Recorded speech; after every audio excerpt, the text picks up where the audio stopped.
This is Deepak, and I'm in the Bahamas. I'm doing a course here with Menas Kapatos on You Are the Universe, and today we are going to talk about the neuroscience of enlightenment. Now that I've covered so many topics in You Are the Universe, I'm starting to answer questions. So today is a question from Jennifer L. Jennifer. She says, I appreciate this forum and videos on Facebook. Looking forward to reading the book You Are the Universe. Here are my questions for today's live video. Aren't experiences always in existence until we've dealt with the underlying causes? Isn't this true even when we close our eyes to seeing? Aren't experiences independent of awareness, yet one in nature with our essential being, which includes awareness, but isn't limited by it, as our awareness is ever expanding in consciousness? Okay, so you've asked some very deep questions. I'll do my best to answer, okay? So when we say awareness, we mean the witnessing element, the knowing element in every experience. So right now, I am having the experience of the sound of my voice, as are you, and I'm having the experience of my body. I'm also having the experience of the breeze and the ocean out there. And that I is the witnessing awareness in which experience occurs. That I is the witnessing awareness in which experience is known. That I is the witnessing awareness out of which experience is made. These are very good definitions coming to us from teachers like Rupert Spira, Francis Lucille, and many others, coming from the tradition of Ramana Maharishi. So awareness is that which makes experience possible. And that is the witnessing awareness. Now, behind that witnessing awareness, when the witnessing awareness is actually what gives rise to duality, me and everything else. But the me is not the body-mind. Me is the awareness, the witnessing awareness, in which even the body-mind is an object of experience. Thoughts are objects of experience. Feelings are objects of experiences. Sense perceptions are objects of experiences. When even the witnessing awareness drops away, then what is left is pure consciousness. Pure consciousness is the experience, or we can say, is beyond all experiences. It's when the witnessing awareness, the knower, the mode of knowing, and that which is known all resolve into one fundamental being in which the whole universe is arising and subsiding in every moment as experience. So, aren't experiences always in existence after we've dealt with the underlying causes? Well, the underlying cause of experience is just that consciousness wants to become conscious. And consciousness becomes conscious by knowing itself as the experience. So as consciousness curves back within itself, and consciousness is formless, it experiences itself as thoughts, as feelings, as emotions, as sounds, as textures, as tastes, as knowing, as intuition, as creativity, as imagination, as anything that we can call a cognitive experience, or we can call a perceptual experience. So the reason for experience, once consciousness has become conscious of itself, then it perpetuates itself as experience through the mechanism that is known as karma, memory, and desire. So karma, memory, and desire are, in a sense, the software of the soul, and take the soul on a cosmic journey that we call space-time and causality. And this continues till every experience has brought us back to the source. So ultimately, that is the reason for experiencing. You ask if we have experience when we close our eyes and are not having the experience of seeing.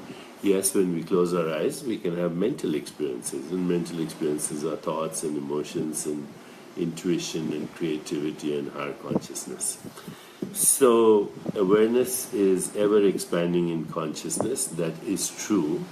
And then reality is different in different states of consciousness. And knowledge is different in different states of consciousness. And perception is different in different states of consciousness. And knowing is different in different states of consciousness. So consciousness, as it evolves, which is your question, as it expands, it experiences different reality. Reality is different in different states of consciousness.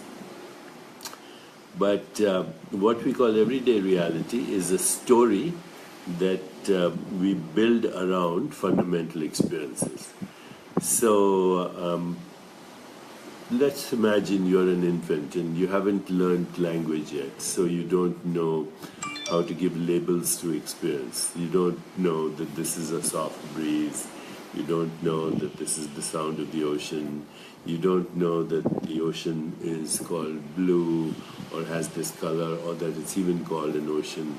Let's say you are pre-verbal as an infant. So what are you experiencing? Well, all you're experiencing is yourself. And in that self, you're experiencing perturbations, or what are in Sanskrit called vrittis, excitations of the self, which then are ultimately labeled as the ocean, as the breeze, as the color blue, as the sky, as the body, as the mind. Those are labels that we give to just the self that is having excitations of the self. So ultimately, the self is all there is. Okay, you are the self in every experience, and the self is the light of awareness. The self is the light of awareness. So here are two hi Venkat from Hyderabad.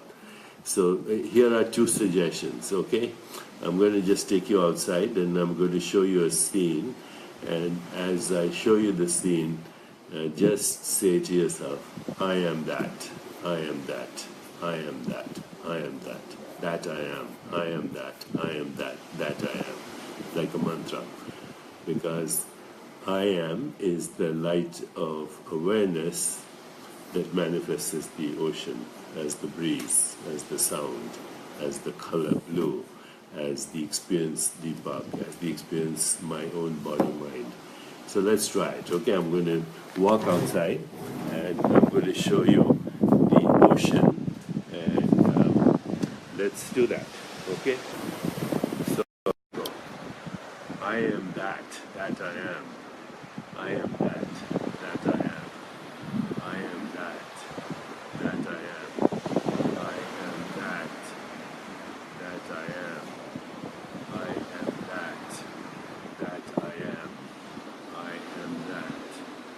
that I am. I am the earth, I am the sky, I am the ocean, I am the blue. I am that I am. So this is one way to actually get to know the truth. And the other way to get to know the truth is, I am that. I am not that. I am not the mind. I am not the body. I am not those trees. I am not the ocean. I'm not that ship in the distance. Nothing conceivable or imaginable or perceivable can be me. No object of experience in consciousness can be me. I am the consciousness in which experience arises and subsides. Experience is in the rising and subsiding, so it is momentary, and being momentary, it cannot be real. It is a flash of experience, in me, in consciousness. So I am nothing that can be perceived or imagined or thought of or conceived. I am that in which imagination, conception, perception arises and falls. So, what is the lesson of this? The lesson is on all this is, I am nothing and I am everything. I am both nothing and I am everything.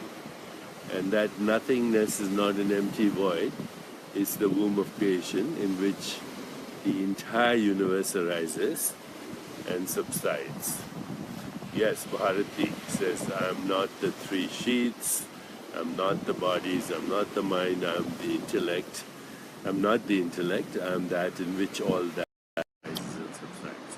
I am nothing and nothing and everything are the complementarities that make the experience of the universe possible. In other words, I am the universe, you are the universe, and the universe is our cosmic self beyond all conditioning. As we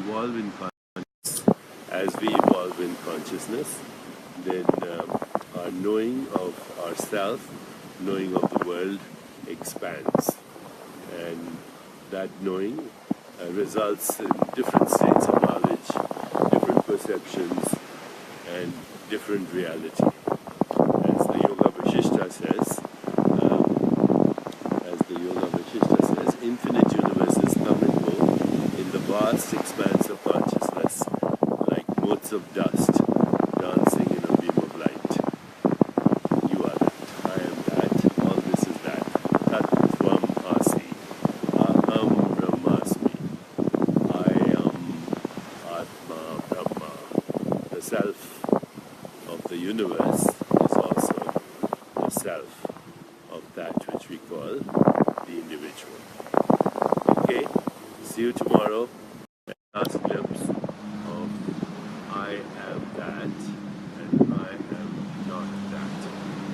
Thank you.